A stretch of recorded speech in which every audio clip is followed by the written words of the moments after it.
Нурайым Жусупбекованын «Эки доорго бир жүрөк» аттуу романы 10 бөлүмүнүн уландысы. Окуп аудиолоштурган Жылдыз Турсунбаевна. Аселдин балалыгы жана жаштыгы өткөн гидрокурулушчулардын шаарында адатта ызы чуулуу шаарга көнгөндөн жана андан келгенден кийин даана сезилген тынчтык өз өкүмүн жүргүзүп турду. Жылуу, ыңгайлуу, балалык жыттанган Аселдин ата-энесинин үйүндө жакында эле чоң оңдоп түзөөлөр жүргүзүлгөнү байкалганы болбосо, эч нерсе өзгөрбөгөндөй. Биринчи күндөрү Асел эч жака чыкпады. Үй бүлөсүнүн чөйрөсүндө эс алып күч жыйнады. Берекелүү дасторкон жазып, көзү өтүп кеткен жакындарына Куран окутуу жөрөлгөсүн жасады. Чынында көп түшүнө бербесе да, апасы айтканы боюнча бул милдетин чын жүрөгү менен аткарды. Өзү турмак дегеле бардык тирүүлөр бир кезде ата-энесинен жана башка улуулардан маркум жакындардын жаны же ата-бабалардын арбактары ыраазы болмоюн, бул дүйнөдө жакшылыктар болбосун. Аларда мындай эскерүү жөрөлгөлөрү жасалбаса, о дүйнөдө ачка калып, жандары тынчый албасын уккандыгынан улам ушундай аракеттерди атам замандан бери жасап келишет.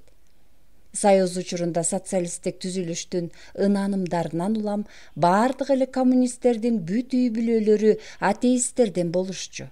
Ошондуктан бардык эле Орто Азия республикаларындагыдай Кыргызстанда да ашынган динчилдик жок болчу. Бул сыяктуу Куран окутуу жөрөлгөлөрү улуттук салт катары саналып, ата-бабалардын арбактарына, көзү өткөн адамдардын жанына урмат көрсөтүү сыяктуу кызмат кылчу. Асел үй бүлө мүчөлөрү бүт иниси, келини жана апасы 5 маал намаз окуп калгандарына таң калды. Ал тургай инисинин уулу Канат да аны үйрөнө баштаптыр. Туулган үйүнө келип, бир туугандарынын чөйрөсүнө түшкөнүндө өлгөндөн кийинки жаны бейишке түшүшү үчүн сөзсүз тирүүсүндө намаз окуш керек экенин айтышканда, биринчи жолу ал ыңгайсыз абалда калды.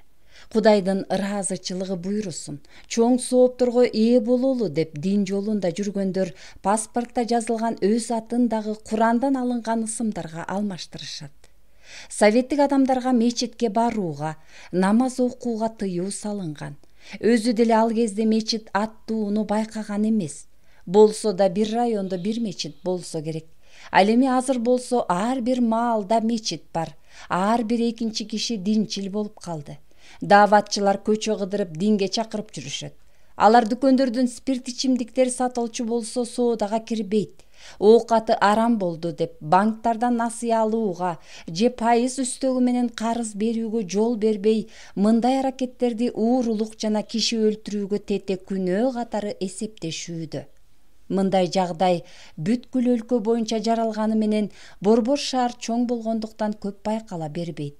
Ал эми Асел өскөн чакан шаарда кимдин ким экени даана көрүнүп турат. Андыктан болжой келгенде заманбап жашоо кечирген адамдар менен динге ашкере берилгендердин саны бирдей эле өлчөмдө сыяктанат. Көпчүлүк замандаштар өзүлөрүн мусулман эсептегени менен шарияттан алыс жүрүп, түшүнбөгөн эрежелерин сактоого умтулушпайт. Алардын иш-аракеттерин сыртынан колдошкону менен көп кошулушпайт. Дегеле азыр ар бир адам өзү сыяктуу түшүнүктөгүлөр же башкача айтканда тилектештери менен бир чөйрөдө жүрүүгө, бир коомго кирүүгө аракеттенет. Анан адамдар үйлөрүн бийик дубалдар менен тосуп, башкаларды кийлигиштирбей, ар бири өзү каалаган жашоосун сүргүлөрү келип калышыптыр. Шаарчанын бүткүл калкы кырдаал кандай болсо ошондой кабыл алынып, жашоого карата көз караштар менен идеялардын дал келбөөсү жараткан ыңгайсыздыктарга көз жумуп, көңүл түпкүрүндөгү эмне болсо да адам бойдон калуу каалоосун канааттандырып жашап жаткандай.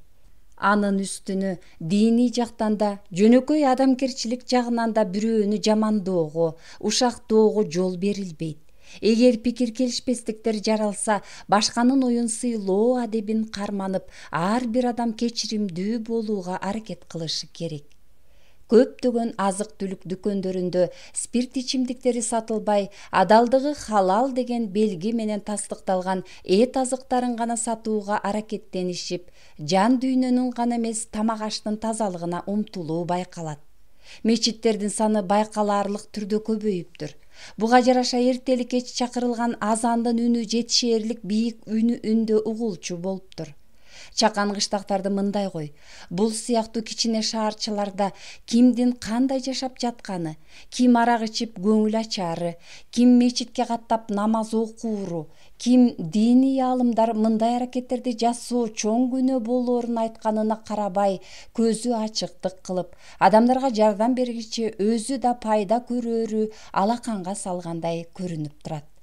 Мурда абдан көбөйүп кеткен, азыр сейректеген көзү ачыктыкты жараткандан берилген өзгөчөлүк экенин белгилеп, бир нерсени алдын ала айтуу же ушундай адамга барып тагдырды болжотуу же болуп өткөн иштин кандай болгонун билүүгө аракеттенүү дин боюнча катуу тыюу салынып, чоң күнөө катары эсептелет. Билими аз, табигый түшүнүгү төмөндөр үстүндө каар кылычы илинип, Кудайдын жазасы камдалып тургансып дайыма коркунучта жүрүшөт. Кандай болбосун, эл баардыгы менен акырындан келишип, бейпил жашоосун сүрүп жатат. Шаарчадан кетчүлөр кетип бүтүп, анда тиричилигин өткөрүүгө шарт түзүп алгандар, көбүнчө коммерсанттар, бизнесмендер, чакан дүкөнү, ашканасы, кафе, ресторандары барлар жана базарга чыгып алып сатарлык кыла алгандар гана калгандай. Чоң соода борборлору, кафе, ресторандар өзүлөрүн элита санаган саналуу гана байлардын колуна өтүптүр. Жашоодогу карманган ынанымдары боюнча биригүү же обочолонуу болгон чегине жетиптир.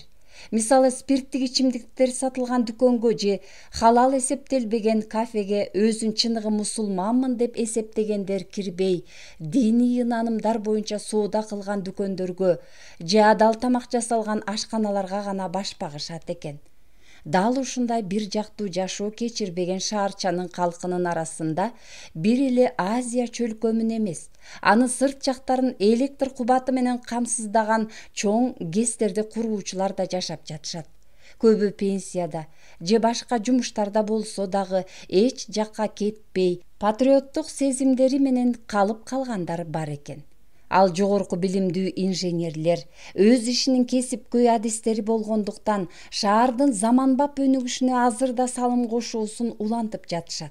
Ал эми Союз кулагандан кийин коңшу республикаларга көчүп кеткендер, өзүлөрүнүн жаштыгы романтикалуу жана кызыктуу өткөн шаарчага кээде келип турушат. Мурдагы кесиптештерине же тааныштарына жолуккусу келген Асел түрк өндүрүшүнөн чыккан аземдүү кара дубленка кийип, кызыл шарф салынып, кара шляпачан көчөгө чыгып, мындан 3 жыл мурда күйөөсү менен келген туулган шаарын аралай басты. Аскалуу тоолордун ортосундагы Тоо дарыясы аккан капчыгайда жайгашкан шаарча сыртынан ошол жаш жагындагыдай эле кооз табиятка айкалышып көз алдында турду. Жергиликтүү администрациянын ак үйүнөн ал туулган шаарында ушул убакка чейин иштеп, жашап келе жаткан мурдагы кесиптештерине жолугуп, анын кабинетине чай ичкиче, кийинки күнү эски тааныштар менен чалышып, алардын келе алгандары менен жумуштан кийин кафеден жолукмай болушту. Асел шаарчанын борборундагы мурунку гастрономго азыркы азык-түлүк дүкөнүнө кирип, майда чүйдө алып соода кылып чыгып келатып, маңдайдан орто класстагы Бектурдун жол тандабасына окшош машинаны көрүп, ал шаарга баратып токтогон экен деген ойдо ордунда катты. Качан бул жол тандабастан катарлаш класста окуган классташы өзүнө аскерден келгиче күтсө үйлөнөм деп убада берип кат алышып турган, бирок Коля досуна аскердеги солго барганын ачык жазган катын алмаштырып жөнөтүп алып, кол үзүүгө туура келген Азаттын түшкөнүн көрүп, ого бетер дел болду. Асел чыккан дүкөндү карай баскан. Ал анын оозунда турган шаардык конокко көңүл бурбай койгон жок. Бишкектен келген айым, жүзүңүз тааныш көрүнүп турат. Салам, мен сени 100 жылдан бери көрө элекмин, деп ал кубанычтуу учурашты. Салам, андан көрө дайымкы апыртканыңдай эле 1000 жылдан бери көрүшө элекпиз дебейсиңби? Кетпей 1 мүнөт тура тур. Мен дүкөнгө кирип чыга калайын. Анан жакшылап сүйлөшөбүз, деп эч нерсе болбогондой өзүлөрүнүн акыркы жолугушуусунан бери 33 жыл өтпөгөндөй ичкери кирип кетти. Жолугушуу көпкө узарган жок. Азат балалык сүйгөнүн машинасына чакырып сүйлөшкүчө жеткирип коймой болду. Үйгө бат эле жетишкени менен Асел көчөнүн башынан эле токтотуп, экөө машинеде сүйлөшүп отурушту. Жаштык кезде эстеп күлүшүп, ал кезде бала эле бойдон болушканын моюнга алышты. Эртең кечинде биздин кафе балмуздакка чогулуп атабыз. Азат, сен да кел, дагы сүйлөшөбүз, деди Асел чын жүрөгү менен чакырып. Мен мындай отуруштарга 3 жылдан бери барбай калгам, күлүп жооп берди Азат. Силер жолукканыбызды белгилеп ичсеңер, мен азгырылып кетемби деп коркуп атам. Мен аракты таштагам. Убакыт эч нерсени аябайт. Өзгөчө анын жаштыкта өчү бардай. Мүчөсү толугуна тарткан. Жаш кездеги келишимдүү жүзү билинер-билинбес гана байкалган Азат толкундана түштү. Алар өз өткөн жашоосу тууралуу кыскача айтып бергиче тагдырдан качып кете албасын айтып, бири-бирин сооротушту. Азат көпкөндүккө алдырып көп жыл бою ичип кеткенин, анан үй бүлөсү үчүн аракты байлатып, азыр жакшы экенин айтып берди. Асел өзүнүн кыялдары орундалганын, 16 жыл мурда күйөөсү болуп Борборго көчүп барып жашап калышканын, жаңы гана жашоосун ойдогудай ыңгайлаштырышканда капысынан жесир калганын кеп кылды. Азат Борбордо жашоо жакпасын, ал жерде ал эл бири-бирин тааныбастыгын, бараары менен кеткенче шашаарын сүйлөп отурду. Сөз бүтүп коштошууга келгенде ал Аселдин колунан кармап: "Баягы сен ачууланып, мени менен учурашпай койгонуңа себеп болгон аскерден жазган менин катымдагыдай окуя эч качан болгон эмес. Кыздар менен каяктан ойномок элек.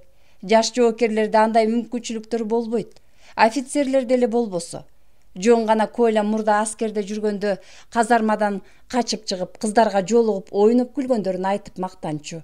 Ошон үчүн мен да оюмдан чыгарып ошол катты жазгам. Бирок аны алмаштырып сага жөнөтүп алганым кандай өкүнүчтүү. Ким билет, Коля деген ошол аңгемелерин оюнан чыгарып айтса керек. Бирок карабайсыңбы? Мейли эми, болору болду да. Өткөнгө өкүнүп кереги жок. Өткөн менен жашабашыбыз керек. Мен кийинчерээк өткөнүмдү көп эстечү болдум. Мындай болгонума мен ыраазымын. Болбосо азыркыдай жашоодо жашайт белек, ким билет. Мен бул шаардагы жетишкен жашоомо ыраазы болбойт болчумун. Көп бала багып, азап тартып жүргөнүмдү элестете албайм. Сенин жубайың Азамат. Балким мага үйлөнсөң азыркыдай 4 балалуу болмок эместирсиң. Менин төрөтүм аябай оор өтөт. Организмим ошондой. Кызымды араң сактап калышкан. Ушундан улам көпкө чейин төрөгүм келбей жүргөн. Кийин аракет кылганымда кеч болуп калды окшойт. Эми неберелерди күткөндөн башка арга калбады окшойт. Болуптур, Айс. Балким дагы көрүшөрбүз. Балким тоо жактагы панорамага чыгып келербиз. Шаарыбызды үстүнөн көрсөтөт элем. Жакында кетпейттирсиң. Антпей эле койгонубуз жакшы го, Азат. Ыраазымын мен сага жолукканыма. Кубанып калдым. Жакшы бар, бактылуу бол, деп досторчу колун кысып, өбүшүп коштошпостон ички туюмунда биротоло бөлүнүшкөнүн сезип, так ошол эселик кездериндегидей өз көчөсүнө түшүп үйүнө жөнөдү. Үйдө бүт үй бүлө чогулган дасторкон боюнда тамактанып отуруп да, тагдырдын тарткылыгы тууралуу ойлорунан арыла албады. Жасалбай калгандардын баары жакшылыкка. Мектепте мен кандай гана байоо болгом. Сүйсөм да өзүмдү олуттуу кармаганымчы. Достошконду да билчү эмесмин. Эгер Кайрат ала качып албаганда дүйнөдөн так өтмөк болушум керек. Бактыма жараша Кайрат жакшы адам болуп чыкканына карабайсыңбы? Кудайга шүгүр. Болбосо үй бүлөлүк бакытты сезбейт элем. Борбордун заманбап жашоосун көрбөйт болчумун. Байкуш Азат аз жерден ара кеч боло жаздаптыр. Болбосо иштерман, жан дүйнөсү жумшак, ак пейил адам. Мейли байкуш, балдарынын жакшы атасы болуп узак жашасын. 2 кыз, 2 эркеги бар турбайбы? Чоң үй бүлө экен, шаңдуу жашашса керек. Ушинтип азат үчүн чын жүрөгү менен кубанган ал жаштык кезде өзүнүн бийик максатка умтулганын, көптү эңсегенин, өзүнүн мындай талаптарын бир гана кайрат аткара алганын, ал дайыма тамашачыл жакшы маанайда жүргөнүн, мындан улам ден соолугу чың болгонун, бирок аз жашаганын ойлоп ичи сыйрылып отурду.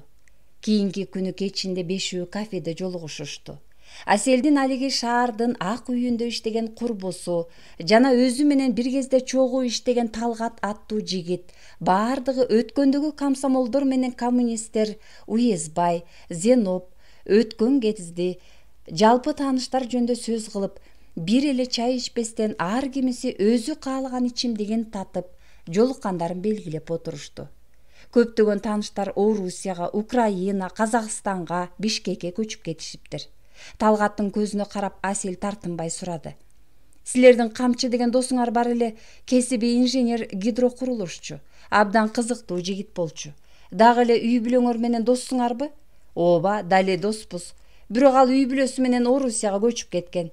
2 жылда бир келип турат. Ошондо өзүбүзчө жолугуп чер жазабыз. Экөөбүз бири-бирибизди дос дегенибиз эле болбосо, бир тууган сыяктуу да болуп калганбыз.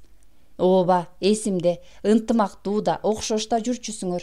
Талгат, сиз дагы украинкага үйлөндүңүз беле? Деп ушул узак убакыттын ичинде ким эмне болгону, кандай тагдыр күткөнү Аселге абдан кызык болгондуктан өз токтоолугуна окшобогон кызыгуу менен суроо берип отурду. Украинка эле эмес, башкаларга да баш кошком, деп жылмая жооп берди Талгат. Азыр мен 4-чү аялым менен жашап атам. Эми гана токтолдум окшойт. Мен кыргыз кыздары менен бактылуу болуш кыйын деп ойлочумун. Бирок азыркым тим эле алтын, тың, мээримдүү, характери орусташкан, бир аз сага окшош. Бирок менин аялым сенден кичүү болсо да улуу көрүнөт. Борбордо өзүңөрдү караганга мүмкүнчүлүктөр бар да. Анткени менен өзүмдүн карылыгымдан тынчсызданбай калдым. Биз бири-бирибизди сыйлайбыз. Кудайым жар болсун. Ошондой эле болсун. Жакшы сөзүңүз үчүн рахмат, деп Асел колдоо сөзүн айтып, ыраазычылыгын да билдирди. Сөзгө курбусу аралашты. Шаарком комсомолундагы Мирлан эсиңдеби? Көлдө жашаган ал дагы жыл сайын келип турат. Өзү кичи ишкер, бизди унутпайт. Эркектерге оңой, деди Асел. Мен акыркы жолу күйөөм болуп 3 жыл мурда келгенбиз. Ошондо да мурдагыдай эле ата-энемдин үйүнөн чыкпай отуруп кайтып кеткенбиз. Жергиликтүү курбусу сунуштады. Кел сүрөткө түшөлү. Дагы качан көрүшөбүз, ким билет. Түшөлү, баары колдошту. Асел, жайдын аягында кел. Шаардын түптөлгөн күнүнө карата. КМШнын ар тарабынан көп коноктор келишет. Жомоко айланып бараткан жаштыгыбызды эскергени мурунку жердештерибиз бүт тартылышат бияка. Сонун болот, аракет кылам. Андан арыда суроолор берилип, жооптор айтылып, көпкө маектешишти. Тамашалашып, каткырып көңүл ачышты. Жаштыкты эскерүүдөн 2 сааттын ичинде эле жашара түшкөнсүштү. Бул чогулгандардын экөөсүнүн борбордо 1 жана 2 бөлмөлүү батирлери бар экен. Балдар кичине кезде ижарага беришчү экен. Азыр шаарда жашоону чечкен алар өзүлөрү жашап жатышыптыр. Ата-энелери тез-тезден барып турушат экен. Борбордо болгондо чалгыла. Балким күзгө чейин дагы көрүшөрбүз. Жакында биздин жаштык 80-жылдардагы сүйүүбүз жөнүндөгү китебим чыгат. Бет ачарын өткөргөнү келем. Жолугушуп да, чалышып да туралы. Бул чакан кеченин катышуучулары түн бир убакка чейин күлдөштү. Кафе алардын үйүнөн анча алыс болбогондуктан жөө келген алар жаш кездегидей бири-бирин үйүнө чейин узатып баруу менен коштошуп жатышты. Биринчи Аселди ата-энесинин үйүнө жеткиришти. Бул жолугушууга абдан ыраазы болгон ал достору менен болгон абдан ысык коштошуп, үйгө акырын кирип, залга өтүп, өзүн бөлмөсүндө күтүп жатып уктаган энеси салган дивандагы төшөккө жатты. Көпкө уктай алган жок. Бул кечеде эскерилген тааныштарын бүт көз алдынан өткөрүп чыкты. Качандыр бир Кира менен ажырашкан Талгат кайра эле Камчынын аялы Настянын курбусуна баш кошуптур. Бирок ажырашууга туура келгендиктен ал аялы Орусияга кеткен Камчы менен Настянын артынан Кыргызстандан кетүүнү чечиптир. Андан соң Талгат жаш казак аялга баш кошуп, 5 жыл жашап балалуу боло албай ажырашыптыр. Анан 4-чү аялына баш кошкондо гана өзүн бактылуу сезе баштаптыр. Бул тагдырына ыраазы экен. Анын өзүнө окшош экенин айтып, Талгат кубанганда Асел таң калып, бул жашоодо окшош адамдар көп эле да, деп ойлоду. Мындан соң Талгаттын айтып берүүсү боюнча камчыны элестетти. Ал толуп алыптыр. Бир кезде көп ичип кетип кайра токтотуптур.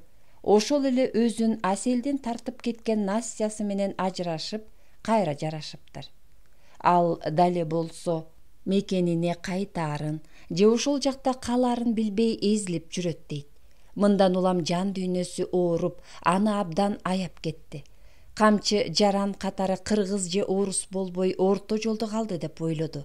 Баягы 80-жылдарды популярдуу болгон Никита Михалковдун тасмасындагыдай өздөрдүн арасында бөлөк, чоочундардын арасында өз дегендей тагдырга тушугуптур. Кайран жигит. Ал кезде бул сөздүн маанисин көп түшүнгөн эмес. Азыр болсо анын ачык айрым мүнөзү көз алдында турду. Абдан кыйналып жүрсө керек, деп ойлогон Асел аз жерден ыйлап жибере жаздады. Эгер жаш кезде кичине чечкиндүүрөөк болгонубузда экөөбүз баш кошуп бактылуу болот белек, деген караңгы түнгө жарашкан суроо абада асылган бойдон калгансыды.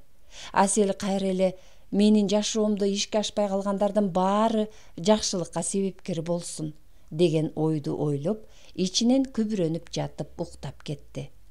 Жерге жарык кире электе кемпир экенине карабай, илберинки кыймылдаган апасы таңкы намазын окуп келатып, диванда бейгам уктап жаткан Аселди кабак чыты карап койду. Бирок ага кыз кезиндегидей үнүн көтөрүп, талапты катуу кое ойготконго даабады. Апасы 5 маал намазын калтырбайт. Бул үйдө таалай жана анын колуктосу да мусулманчылыктын парыздарын калтырбай аткарышат. Аларга апасы ыраазы. Бул үйдө бир туугандары менен апасынын ортосунда башка иштер жөнүндө жөн-жай сөз болуп жатканда, Асел өзүн ыңгайлуу, жайлуу жерде отургандай сезет.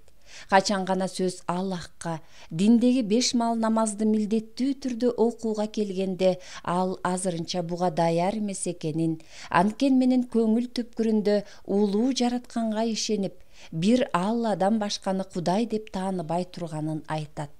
Анда апасы намаз окубай жүргөнүнө канааттана бербей, өзүн шектүү караганда, жанагы ыңгайлуулуктун баары жоголуп, ортодо ишенбестик менен көңүлсүздүк пайда болот. Дүйнөгө болгон көз караш боюнча идеялардын дал келбестигинен, жашоо стилин тандоодогу айырмачылыктан улам, апасы экөө бири-бирине эптеп эле чыдап отургандай сезилет. Асел алардын 5 маал намазды окууну таңуулап жатканына чыдоосу керек эле. Ал эми апасынын талабы боюнча кызы күнөөгө батпашы, ал тургай жумшак шарап, шампанский ичпеши, эркектерди сүйүп, жүрмөк тургай алар менен кыска убакка аңгемелешпеши, никеге турмайын жолукпашы керек эле. Аселде деле андай ой жок болчу. Шайкелеңдик кылуудан ат жабым алыс болуп, жалгыз гана максаты карылыкта жалгыз кала электе татыктуу адамга турмушка чыгуу эле. Апасы Аселдин башына жоолук салынбаган, чачын модалуу кыска кырыктырган, этегинин тизеден келген кыскалыгын кеңсе стилиндеги тунук колготки кийген заманбап көрүнүшүн көрмөксөн болуп жүрдү. Бул үй бүлөнүн улуу балдары Марат менен Асел жана алардын балдары башкача эле, заманбап болчу. Башкача айтканда европача жашашчу. Мындан улам апага алар менен көп көрүшпөй эле койгону оң болчу. Жолукканда сагынычын жазаары менен бөлүнгөнгө аракеттенип, кайрадан сагынаарына кайыл эле. Бир күндөн кийин апасына, бир туугандарына жолугуп сагынычын жазган, жаштык кездеги достору менен жолугуп көңүлүнүн кирдүү бугу чыккан, туулган жерин кыдырып жыргалдуу сезимдерге баткан Асел таксиде баягы эле жол этектеген тоолорго, келишимдүү арча карагайларга, жалтылдап аккан тоо дарыясына терезеден суктана карап, шаарга кайтып келатты. Бул орто курактагы жаш аялдын көңүлүндө мындан ары өзүнүн гана рахаттануусу үчүн жашоо, сүйүп жана сүйүктүү болуу романынын биринчи бөлүгүн жарыкка чыгарып, окурмандардын көңүлүн ээлөө менен Кыргызстандын адабиятында өз изин калтыруу максаты бар болчу. Көңүлүнө канат байлаткан максат, үмүттөрү анын жашоосун көп өңүттөрдө жаңыртууга алып келмек. Ал өзүн түшүнгөн жана чын жүрөктөн урматтаган, өзү да сыйлап баалаган адамдар менен гана жолугушуп, сүйлөшүп, мамиле түзүп, ал эми адамдык аброюн, таза сүйүүсүн тебелегиси келген Бектурдун үй бүлөсүндөй немелерге мындай деп айткысы келди. Менин силер менен калбаганым өзүңөрдү эле чыгым кылды. Силер буга капалангыла. Ал эми мен ойлоп да койбойм. Ленфильм киностудиясы тартып, Союз таркагандан кийин Троицкий көпүрөсү студиясы коммерциялык негизде узартып, дагы бир нече серия кошкон, өзү жаш кезде сүйгөн Кышкы алча фильмин эстеди. Бул тасманын каарманы Вадим 50 жылдык мааракесинен кийин өмүр бою бир гана Оля аттуу аялды сүйүп келгенин түшүнөт. Бирок өз учурундагы чечкинсиздигинен улам аны жоготуп алган эле. Азыр эми ага жолукмак тургай көрүү мүмкүнчүлүгү калган эмес. Анткени ал алыскы Америкага көчүп кеткен. Качандыр бир жолукканында махабатын билдирерине ишенүү менен сүйгөн, жүрөгүн тынчтандырган ал өзү менен өзү калууга аргасызданып, оюнда ага көп каттарды жазат. Эч качан жазылбай турган бул каттардын үстүнөн ойлоп жүрүп, Вадим мындай бүтүмгө келет. Жашоо өзү кууш ооздуу шишеге суюкту куюучу түбү тешик, воронка, идиш сыяктуу кубулуш. Ал башында абдан кенен болгондуктан баарын батырат. Бара-бара кууш урулуп жүрүп отуруп маанилүүлөрү калат. Анан акырында эң жалгыз керектүүсүн гана өткөрөт. Качантан бери Вадим ошол сүйгөнүнүн образы менен жашап жүрөт. Оля да жалгыз аны сүйчү. Алар жашоонун аягында бирге карыгылары келешет. Асель да өзүнө суроо берет. Улам кууш урулган воронка сыяктуу жашоодо мен сүйүү менен өз ара түшүнүшүп, ким менен каларым кызык. Мурунку кесиптештери менен сүйлөшүп отурганында алардын сөзүнөн улам көз алдына Мирландын образы өзүнөн өзү келгенин эстеди. Мирлан жыл сайын келип кетерин айткан, алардан анын телефон номурун алып койгон эле. Эми ушунча жыл өткөн соң чалчу болсо ал кандай кубанарын, жолугушса кандай абалда болсо да достук мамиледе калаарына көзү жетти. Жаштык кезде өзүнө жасаган мамилесинде кандай чечкинсиз болгонун эстеп, жолукканда мурдагыдай катуу жана орой эместигин, жашоо өзүн жылмалаганын, баардык айымдардан талап кылынгандай назик, мээримдүү, түшүнүктүү, ак көңүл болуп калганын далилдегиси келди. Мындан улам ага тезирээк чалып байланышып, мурдагы өкмөттүн ишине берилген комсомолдун ошондон берки жашоосу кандай жүрүп келе жатканы абдан кызык болгондуктан эртерээк билмекчи болду.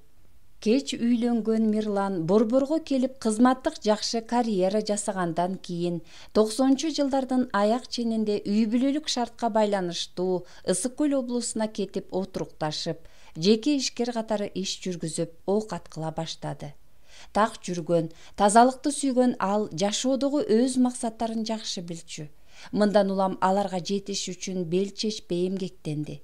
Социализмди жана капитализмди бирдей иштеп тажрыйба топтогон, эски замандын тартиби менен жаңы турмуштун түшүнүктөрүн жакшы өздөштүргөн адам катары жаралчу жагдайга ал бир нече кадам алга карай болжол жасай алчу. Айлана чөйрөсүндөгүлөрдүн, тууган туушкандардын сүйүүдөн көңүл калууларын көп көргөн Мирлан адам аттуунун баардыгына эле жолуга бербеген аял эркек сүйүүсүнүн чын жүрөктүүлүгү менен мүмкүнчүлүктөрүнө толугу менен ишене берчү эмес. Өзү да жубайы менен ортодогу өз ара байланууга, милдеттүүлүккө жана сый-урматка көбүрөөк ишенип жашачу. Жашоонун башка кумарларын билбестен, аялы экөө ажырашууну ойлоп койбостон, үй бүлөнүн коомдогу барк баасын жогору коюп, балдарды туура тарбиялоого көбүрөөк арналышты. Ал жаштыгында кандай үлгүлүү жүрүш туруштуу, жоопкерчиликтүү жигит болсо, жашы үйдөлөгөндө да ошол бойдон калганына анын жакындан билгендер ишенишчү. Бирок адамдардын сырткы үлгүлүү жүрүш турушу менен эле алардын ички сырларын, жан дүйнөсүн билүүгө мүмкүн эмес. Мирлан жашы өр таянып калганда да баардык тынчсыздануулары менен күмөндөнүүлөрүн ичине сактачу. Ашыкча жолугушууларга, артыкбаш сезимдерге жана кумарлуу кызыгууларга кандайдыр көңүлү бар болсо да алардан каччу, бекем карманчу. Мирлан жаш кезинде жеңил ойлуу кыздар менен кездешип эле жүрдү. Бирок бул байланыштардын жыйынтыгынан абдан коркчу. Алардын боюна бүтүп калышынан тынчсызданчу. Өзүн сүйүүгө жол берген, эч нерсеге милдеттендирбеген махабатка болгон мындай мамиле анын жан дүйнөсүнө так салып, сүйүүгө болгон ишенбестигин жараткан.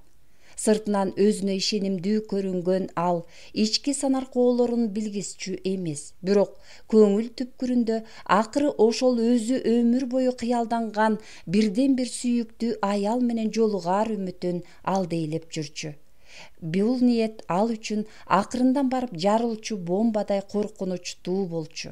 Качан бул кыял ишке ашчу кырдаалга шарт түзүлгөндө, Мирландын бир эле чечкиндүү жана ишенимдүү кадам жасашынан анын айланасы түп тамырынан бери өзгөрмөк, акылга таянбаган сүйүүсү аны канатына кондуруп, өзү көптөн бери каалап жүргөн таптакыр башка жашоого алып кирип кетмек. Бирок аны белгисиздиктен улам жаралган коркунуч кармап жүргөн. Экөө жаз толукшуп турган апрель айында ал Борборго келгенде жолугушту. Көп жылдар бою кезигишпегенден улам кубанычтуу, ошол эле учурда кандайдыр кабактары салыңкы экөө Борбордогу кофейнялардын биринде маңдай тескей отурушту. Орто жашына жараша токтоо тарткан, чачы агарган эркек менен чачын ачык күрөң түскө боёгон, бүт бой турпаты тыкан жасалгаланган, деги эле сырткы келбети жакшы сакталган аял бири-бирин сынай карашты. Сүйүнгөн, көргөн көзүнө ишенбегенсиген Мирлан жадырай жылмая Аселди карап, андан жакында жолуккан жердештери, тааныштары жөнүндө сурап, ошол алдыга чоң максаттарды коюп, адам жана жетекчи катары калыптанып жаткан, өмүрдү чырайына чыгарган жаштык кезди сагынганын кошо айта кетти. Башка чөлкөмдөрдө жок аска тоону аралап, аркырап аккан Нарын дарыясы менен андагы падыша балыгы тоо форели сыяктанып, жаш кездин жакшы достору дал ошол шаарчада гана кездешет. Мирлан, мен сен жөнүндө достордон көптү билдим. Сен азаматсың, үй бүлө менен ишкерликти бирдей ийгиликти алып баратыпсың. Кандай десем, баардыгын жайгарып койгон күндө да аны калтырбастан бүтүндөй ала жүрүшүң керек. Балдарды бутуна тургузуп, аларды ишке орноштуруш керек, үйлөндүрүш милдет. Биз алардын курагындай кезибизде күчтүү элек, шаарларды курганбыз. Алар азыр өзүлөрүн тамак менен камсыздамак тургай, жашоодо өзүлөрүнө эмне керек экенин да билишпейт. Ооба, биздин учурда жаштар максатты алдына так коюшчу, ага жетиш үчүн дыкаттык менен даярданышчу. Улуулар да бизге ишенишчү, колдошчу, дем беришчү. Алар бир мактоо кагаз берип койсо, биз тоону томкоргондон да кайра тартчу эмеспиз, деп экөө каткырып жиберишти. Айтпа, колдой сүйлөгөн Мирлан сөзүн улантты. Өзүң кандайсың? Жашооң жакшыбы? Келечекке кандай пландарың бар? Чоң кырсык болуп, күйөөмдөн айрылганыма 2 жылдан ашты. Анда өзүмө эч нерсе болбосом да, айнектей быркыраган көңүлүмдү эми-араң ордуна келтирип келатат окшойм. Кызым бойго жеткен, анын да өз үй бүлөсү бар. Өзүм адабий чыгармачылык менен алектенип жүрөм. Жакында биздин жаштыктагы сүйүүнү баяндаган биринчи романым китеп болуп жарыкка чыгат. Жалгыздыктан кээде кусага батам. Кеч болсо да аялдын бул дүйнөдөгү бактысы кимдир бирөөнүн жанында жүрүшү, сүйүктүү жары болушу керек экенин түшүндүм. Сен аздыр көптүр турмушта өз ордуңду тапкан адамсың. Ась, сага дос керек. Билбейм. Мен деле турмушка жеңил көз караш менен карагым келет. Бирок өтө эле төмөн түшкүм келбейт. Кызым, туугандарым эмне дейт? Эркек менен кантип дос болом? Кинодогудай болуп келип кеткенин жек көрөм. Өзүмдүн күйөөм болушун каалайм. Анткени мага бирөөгө аял болуу жаккан. Анткени менин кайратым абдан жакшы жигит болчу. Билбейм. Шаарда варианттар көп го. Караштырып көр. Сүйүп калганга аракет кыл анда. Сүйүү менен жашаш керек экенин мен кийин гана түшүндүм. Күчтүү кумар менен күйүп жанып кетпей, сүйүү отун ченем менен жагып, муздатпай да, күйгүзүп да жибербеш керек. Болбосо мен учурунда көрдүм го, сүйүүдөн башын жоготкондорду. Экөө тең мындан катуу оорушат, бирок ансыз да жашай алышпайт.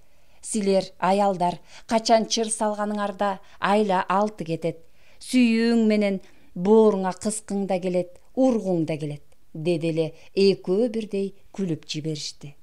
Мен мурда чет өлкөлүк ар түрдүү тармактык компанияларды көргүм да келчү эмес. Анан бир күнү мага бирөөсү жабышып алып, Тибет медицинасынын негизинде даярдалган продукцияларын сунуштап калды. Анан карап жактырып калгандыктан иштеше баштадым. Аларда бир эле дары эмес, адамдын табигый өнүгүүсү тууралуу эле эмес, өзүн өзү өстүрүүсү, табият менен шайкештикке жетишүү боюнча дарстар окулат. Бул өтө кызыктуу. Мындай сабактардан калбай барып, үйрөнгөндөрүмдү иш жүзүндө аткарганга аракет кылам. Анда каалоолордун аткарылышы үчүн жасалчу аракеттерди да үйрөтөт. Мага күйөө катары кандай сапаттагы киши керек экенин ушул окуу боюнча так аныкташым керек. Баса, мурдагы жылы мен сенин камчыңды Талгаттыкынан көргөм. Билесиң да, ал ошол Украин аялы менен кандай жашап жатканын. Кудай сактасын андай жашоодон. Бир жылда 2 жолу ажырашышыптыр. Кыскасы ага бордолгон малдай байланып калгасып кете албайт да экен. Ынтымактуу да жашай албайт экен. Буга өзү да таң калып, эмнеге бул аялды ээрчип алганын өзү да түшүнө албай жүргөнүн, күйүүтүнөн ичип да кете жаздаганын, эптеп карманып жүрүп, ичкиликти таштаганын айтты. Убагында кара көз, кара каш, адам менен бат тил табышкан жигит эмес беле? Сага жөн жерден жаккан эмес. Эмне үчүн бияктан кетти? Мен түшүнбөйм. Кес деген анын баласы сыяктуу эмес беле? Андай жүрөгүнө жакын зор курулушту ал жактан таппаса керек. Менимче, ушун үчүн да ал өзүн жоготту окшойт. Канча жыл өттү. Ал эми убакыт болсо адамдарды өзгөртөт экен. Эми ага жолукчу болсом эмне дейм? Ошондо аны катуу сүйүп калганымды, көпкө чейин унута албай жүргөнүмдү айтамбы? Болуптур. Дагы эле болсо жасалбай калган аракеттин баары жакшылыкка. Мен бул сөздү кайталагандан тажабайм. Ооба, Ась. Биз экөөбүз жаштык кезде курбу сыяктуу болчубуз. Сен мага ал жөнүндөгүнүн баарын айта берчүсүң. Ошон үчүн мен сага сөз айта албай койгом. Экөөбүз бир пикирлештер болсок дагы жакындаша алган эмеспиз. Азыр ойлоп калам, эгерде кандайдыр тил табышып баш кошсок, жакшы жубайлардан болот белек деп. Жок, Мирлан, мен аябай чыр жана талапчыл болчумун. Бүткүл жашоодо ал тургай өбүшкөндө да баары мен каалагандай болушу керек. Тим эле жомоктогудай, бир гана кайрат өзүнүн жөн билгилиги менен жоошутту. Мен ага ыраазымын. Ошентсе да сеники туура болчу анда. Эгер эркек жакшы дос болсо, бул бактылуу турмушка чоң кепилдик. Кел үйлөнөбүз деген телешоунун алып баруучусу Гузеева Ларисанын айтуусу боюнча, ал дайыма бир досуна бүт сырлары менен армандарын айтып, бооруна бетин басып ыйлай берчү экен. Бирок кийин ага турмушка чыгыптыр. Анысы ашпозчу окшойт. Бардык тамактарды ал үчүн даамдуу жасагандыктан жашап кетишиптир. Экөө дагы тең күлүп жиберишти. Ооба, ал азыр эми 1-каналдан баарын баш коштуруп жатат. Тим эле аял эле эмес, чыныгы жылдыз. Программа анын бары үчүн гана кармалып турат. Айтпа, ал өз ишин билет. Турмуш тарабынан акылы толтурулгандыктан, тажрыйбасы да жетишкендиктен ким менен ким баш кошсо туура болоорун бир карап эле билет. Эмнеге сен кокусунан эле ал жөнүндө сөз кылып калдың? Кел үйлөнөбүз программасына кат жазып, колуктуу катары катышкың келип жатабы? Эски досу тамаша ыргытты. Ыңгайы келгенде айтып койдум да. Мага ошол эле жетпей жатса да. Кээде мага өзүмдүн бактымды кантип өзүм курганымды эч кимге билгизбей жүргөнүмдөй сезилет. Мени ала качып кетишкенде атам мага ошол жерде калып жашашымды айткан. Мен аны угуп, өз бактымды килем сыяктуу өзүм токуп чыккам. Насыя алуу идеясы, Анан элиткадагы жаңы батирге аракеттенүү сунушу да меники болчу. А менин ошол бактым канча эле. Аны кымындайдан биз күйөөм экөөбүз ар кайсы жактан чогултканбыз. Эми гана орто жашымдын бийиктигинен карап, Алла Пугачеванын «Бакыттын 100 сааты» деген ыры бар эле го, эсиңдеби? Ошонун маанисин түшүнүп жатам. Укмуш. А мен аны жаштык кезде түшүнчү эмесмин. Көбүнчө Рымбаеваны окучуман да. Эсимде жок. Эмне деген 100 саат жөнүндө ырдады эле? Жаштык кездеги досу эстей албай сурады. Азыр эстейин. Сага айтып береримди билген окшойм. Жакында эле жаттагам, деп тамашалагыча жарым үнгө салып ырдай кетти. 100 сааттык бакыт бул эмне азбы маган. Мен аларды алтын сымал кумдан чайкагам. Учкундардан, жылтырлардан, тамчылардан сүйүүм менен чогулткам, чарчабагам. Ар бир жылдыздан, ак кайыңдан кабыл алгам. Жөн эле сөз, адам бактылуу туулуш керек деген. Жүрөккө уят болбош керек, бакыт үчүн эмгектенген. Эринбеш керек жүрөк, текебер да болбош керек майда чүйдө үчүн. Рахмат, рахмат, рахмат деп ыраазычылык билдиргенден. Жаш кездегидей болуп, курбулар сыяктанып ачык сырдашып отурушту. Мирлан кунт коюп уга билип, кандай маселе болбосун түп тамырынан бери көрө алчу. Азырда анын кээ бир кеңештери жөндүү чыгып жатты. Ал шаарга эмкиде дагы келгенинде чалаарын, кайсы бир жакшы кафеде же ресторанда түштөнгүчө же кечки тамак боюнда баарлашууга шарт түзөрүн убадалады. Бирок ал айылга барганда көр оокатка аралашып кетип көпкө келген жок. Чалбады дагы. Жубайын жакшы билбегенден кийин түшүнбөстүк жаралбашы үчүн ага асел чалгандан тартынды. Жарым жылдын ичинде шаардыктардын, дегеле кыргыздардын жашоосунда мурунку СССРдин, азыркы КМШнын өлкөлөрүнөн айырмаланып, эч кандай өзгөрүү болгон жок. Кийинки жылдары бүт дүйнө жүзү кыргыздарга, өлкөнү адилетсиз башкарган башчыларга каршы күчүн бир муштумга топтоп, аларды бир күндө алмаштырып салчу акыйкаттык үчүн жан аябас демократиялуу эл катары карап калышкан. Бул эл башкалардан айырмаланып, нааразычылыгын күтүүсүз жерден көтөрүлүш жасоого чейин бир заматта көтөрө алаарын 2005-2010 жылдардагы революция учурунда көрсөттү. Өзүнүн күтүүсүз натыйжалары менен баардык адамдарды дал кылган бул ыңкылаптар кембагал же тартипсиз адамдар тарабынан эле эмес, өлкөнүн өнүгүшүн каалабаган, ал тургай анын бөлүнүшүн же эгемендигин жоготуп, башка өлкөлөргө кошулушун каалаган үчүнчү күчтөр тарабынан Борбор шаардын чоң дүкөндөрүн жана ак үй баш болгон мамлекеттик турак жайларын өрттөө менен бай адамдардын үй жайын талкалап, мүлктөрүн мародерлукка салып тоноо менен коштолду. Бул окуяларды жер жүзүндөгү баардык массалык маалымат каражаттары чагылдырып тургандыктан дүйнөгө бир заматта дүң болду. Көмүрдөн баштап алтын, сымап, уранга чейинки, тактап айтканда Менделеевдин таблицасындагы дээрлик бүт баардык химиялык пайдалуу элементтери, ошондой эле туристтерди тарта турган ажайып табияты, ар бир облусунун өз ара баалуулуктары жана өзгөчөлүктөрү бар өлкө калктын жашоо турмушун оңдоо үчүн алгылыктуу иштер жасалбаганынан, туура башкарылбаганынан, улам жана кандайдыр күчтөр бут тосконунан гана өнүгүү жолуна түшө албай тургандай эле. Өз учурун күткөн ашыкча сабырдуулуктан же ар бир адам ашыкча аракет кылгандан качкандыктан өлкө ичиндеги кландар менен идеялаш коомдордо убактылуу макулдаштык жана жасалма ынтымак өкүм сүрүп турганы менен ар ким өзү үчүн тымызын жан талашып жаткан. Эл ичинде кандай идея сунушталбасын, өз ара каршылык жаралары сезилип турган. Көптөр мындай көрүнүштөргө эркин демократиялык өнүгүү катары карашат. Ошентсе да, коммунисттик партиянын мурдагы жетекчилери коомду максаттуу багытта өнүктүрүш үчүн Советтер Союзундагыдай эле демократиялык борборлоштуруу ынанымдарын аткаруу зарыл экенин айтышкан. Кайсыл коомдук түзүлүш болсо да өнүгүүгө жер пай болуп бере алчу бул ынанымга ылайык Октябрь революциясынын улуу жол башчысы Владимир Ильич Лениндин нускоосу жана туура берилген буйруктары менен социализм өнүккөн. Өлкөдө экономикалык жана саясий сабаттуу жетекчилер, саясатчылар, көптөгөн лидерлер бар болчу. Алардын ар бири өз партиясы тарабынан сунушталган жигердүү, күчтүү саясатчылар эле. Бирок долбоорлордогу өлкөнү өнүктүрүш үчүн айтылган көптөгөн альтернативдүү ой-пикирлердин көпчүлүгү негизинен окшош жана бирдей болчу.